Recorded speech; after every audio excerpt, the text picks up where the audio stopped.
नमस्कार।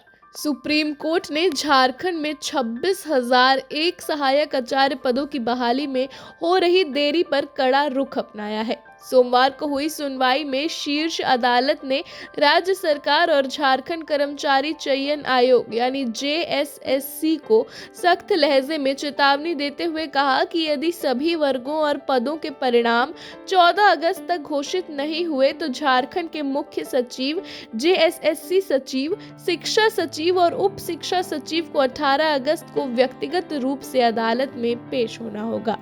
यह पहली बार नहीं है जब सुप्रीम कोर्ट ने इस बहाली प्रक्रिया में हस्तक्षेप किया है। इससे पहले भी कोर्ट ने स्पष्ट निर्देश दिया था कि भर्ती प्रक्रिया 1 महीने के भीतर पूरी की जाए और उसकी अनुपालन रिपोर्ट दाखिल की जाए। कोर्ट ने यहां तक चेतावनी दी थी कि यदि आदेश का पालन नहीं हुआ तो संबंधित अधिकारियों पर अवमानना की कार्रवाई की जाएगी। सोमवार की सुनवाई में याचिकाकर्ताओं की ओर से वरिष्ठ अधिवक्ता गोपाल शंकर नारायणन और अमृतांश वत्स ने कोर्ट को बताया कि भर्ती प्रक्रिया में कई गंभीर खामियां हैं।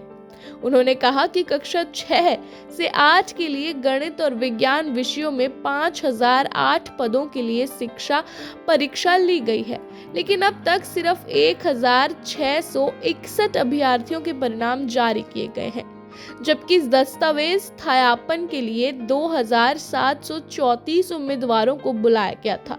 इतना ही नहीं, कई ऐसे उम्मीदवार जिन्होंने कट ऑफ से अधिक अंक प्राप्त किए थे, उन्हें बिना किसी कारण दस्तावेज सत्यापन से बाहर कर दिया गया।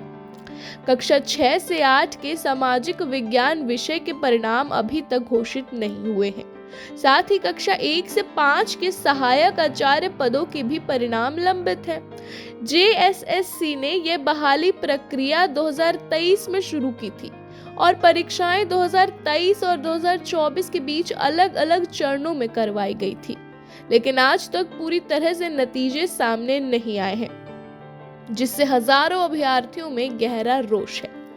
सुप्रीम कोर्ट को और भी ज्यादा नाराजगी तब हुई जब पिछली सुनवाई के दौरान झारखंड हाई कोर्ट में जेएसएससी अधिकारियों ने यह बयान दिया था कि सभी परिणाम सितंबर 2025 तक घोषित किए जाएंगे। कोर्ट ने इस बयान को पूरी तरह से अस्वीकार बताया और कहा कि इतनी लंबी समय सीमा से छात्रों का भविष्य अंधकार में डालना सरासर अन्याय है।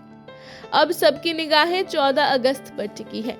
यदि तय समय सीमा तक परिणाम घोषित नहीं हुए तो झारखंड के शीर्ष अफसरों को सुप्रीम कोर्ट में पेश होना पड़ेगा। सुप्रीम कोर्ट का यह रुख साफ दर्शाता है कि अब लापरवाही और देरी नहीं, जवाबदेही और पारदर्शिता जरूरी है।